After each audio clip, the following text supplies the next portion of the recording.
السلام علیکم۔ ایک لڑکی کی شادی کو 7 سال کا عرصہ بیت گیا مگر وہ اولاد کی نعمت سے محروم تھی۔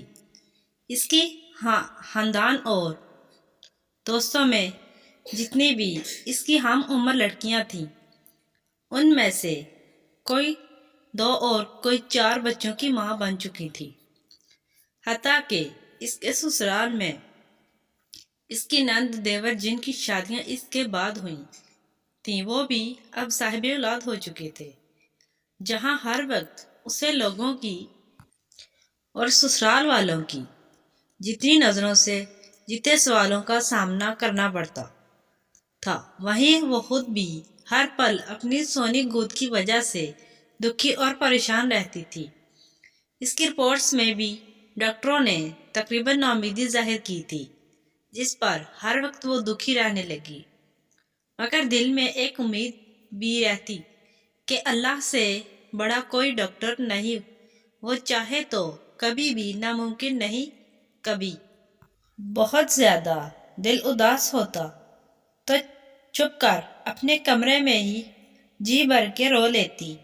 کوئی بھی اس تکلیف کو نہیں سمجھ پا رہا تھا کہ وہ اولاد نہ ہونے کی وجہ سے خود بھی کتنی تکلیف اور اذیت سے گزار رہی ہے۔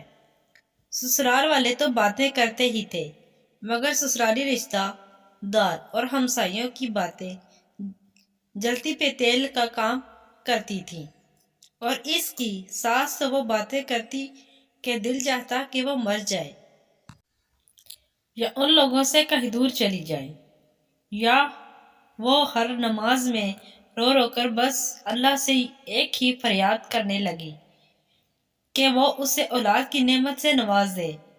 وقت گزرنے کے ساتھ جب اس کی دیورانی کے ہاں چوتھے بچے نے جنم لیا تو ساس کے طعنوں میں اور شدت آ گئی کہ یہ تو بانجھ ہے، میرا بیٹا بھی اولاد رہے گا۔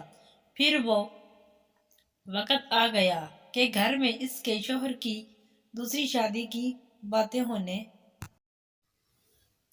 لگی۔ ایک دن وہ اپنے دیور کے بچے کو گود میں لے کر پیار کر رہی تھی کہ نہ جانے اس کے دل کو کیا ہوا۔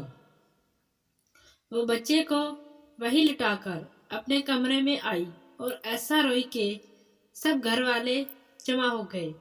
اس کے دل کی حالت سمجھے بنا سب یہی سوچنے لگے کہ یہ دیور کے بچوں سے جلتی ہے، حسد کرتی ہے، مگر ان جاہلوں کو کون سمجھاتا کہ اللہ نے تو اس کو ایسا دل ہی دیا ہی نہیں جو کسی سے جلنے والا ہو۔ وہ تو ان لوگوں میں سے تھی جو اپنی خوشیاں بھی کسی اور کی جھولی میں ڈال دیتی، جو اپنے منہ کا نوالا دوسروں کے منہ میں ڈال دیتی ہے۔ وہ تو بچے کو پیار کرتے وقت اپنی سونی ہد سے اس قدر دل یافتہ ہوئی کہ خود پہ قابو نہ رکھ سکی کہ آج اس کے آنسو بھی سمجھی بند توڑ کر بہنے لگے۔ واحد ایک اس کے شوہر تھے جنہوں نے اس کو کبھی طعنہ نہیں مارا تھا۔ ایک دن کسی نے کہا کہ اپنے شوہر کے ٹیسٹ بھی کروا لو۔ پہلے تو اس بات پر بہت ہنگامہ ہوا، پھر اس کے شوہر نے بھی کہا کہ کروانے میں کیا حرج ہے، اللہ کی کرنی کہ جب رپورٹ آئی تو وہ ٹھیک تھی۔ پھر تو گھر میں ایک طوفان آ گیا کہ بس اب اس کو فارغ کرو، ہم تمہاری دوسری شادی کریں گے۔ لیکن میرے شوہر کی صورت مجھے طلاق دینے کو تیار نہ ہوئے۔ اس نے اپنے شوہر سے کہا کہ اب شادی کر لیں، مگر وہ اپنی بیوی سے بہت پیار کرتا تھا، سو کسی صورت نہ مانا۔ ایک دن کسی نے ایک پیر کا کہا کہ وہ بڑا پہنچا ہوا پیر ہے، اس سے اپنی بہو کو اللہ اللہ کروا لو۔ جب اس کی ساس نے بات کی تو اس نے صاف انکار کر دیا کہ چاہے آپ جو مرضی کر لیں، بے شک گھر سے نکال دیں، لیکن پیر کے پاس نہ جائے گی۔ اس پر اس کی ساس نے بہت لان تان کی۔ اس نے وضو کیا اور نماز کے لیے کھڑی ہو گئی۔ جب دعا کے لیے ہاتھ اٹھائے تو رکعت طاری ہوئی کہ کچھ بولا نہ جائے۔ پھر سجدے میں گڑ گڑا اللہ سے فریاد کی، یا اللہ، اگر تو نے مجھے بے اولادی ہی رکھا تھا تو نے مجھے اس دنیا میں عورت کے روپ میں کیوں پہنچایا؟ عورت تو پوری ہی اولاد سے ہوتی ہے، پھر میرے وجود کو ادھورا کیوں رکھا؟ یا اللہ، ساری دنیا کے ڈاکٹر چاہے جو مرضی کہتے رہے، مجھے بس تیرا ہی آسرا ہے۔ یا اللہ، میری وجہ سے میرے شوہر کو اس تکلیف سے، محرومی سے نہ گزار۔ یا اللہ، تو ہر چیز پر قادر ہے۔ تو نے حضرت مریم علیہ السلام کو بنا شوہر کے ماں کے مقام پر کھڑا کر دیا اور ان سے اپنے محترم نبی کو بنایا، باپ کے پیدا فرمایا۔ یا اللہ، تجھے حضرت مریم کا واسطہ مجھے صلاح اولاد کی نعمت عطا کر۔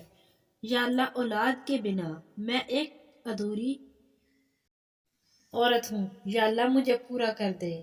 یا اللہ، مجھے پورا کر دے۔ یا اللہ، حضرت مریم کے بنا شوہر کی اولاد ہو سکتی ہے تو میری کیوں نہیں؟ میرا تو شوہر بھی موجود ہے۔ اس رات سجدے میں رو رو کر اس نے ایسی فریاد کی کہ اس کی آہ بکا سن کر کائنات کی ہر چیز اس کی شاید سفارشی بن گئی اور اللہ پر اس کا بھروسہ جیت گیا۔ اور چند ہفتوں کے بعد وہ ہوا جس کی کسی کو امید بھی نہ تھی۔ ڈاکٹر بار بار اس کی رپورٹس دیکھ رہے تھے۔ پھر اس کو زندگی میں نوید سنائی گئی کہ وہ ماں بننے والی ہے۔ بنا کسی کی پرواہ کیے وہ یہ سنتے ہی ہسپتال کے فرش پر ہی سجدہ ریز ہو گئی۔ اس لیے چاہے کچھ بھی ہو جائے، کبھی بھی کسی بھی حالت میں مایوس مت ہوں۔ اللہ بڑا کارساز ہے۔ لوگوں کچھ بھی کہیں، بس اللہ پر بھروسہ رکھیں۔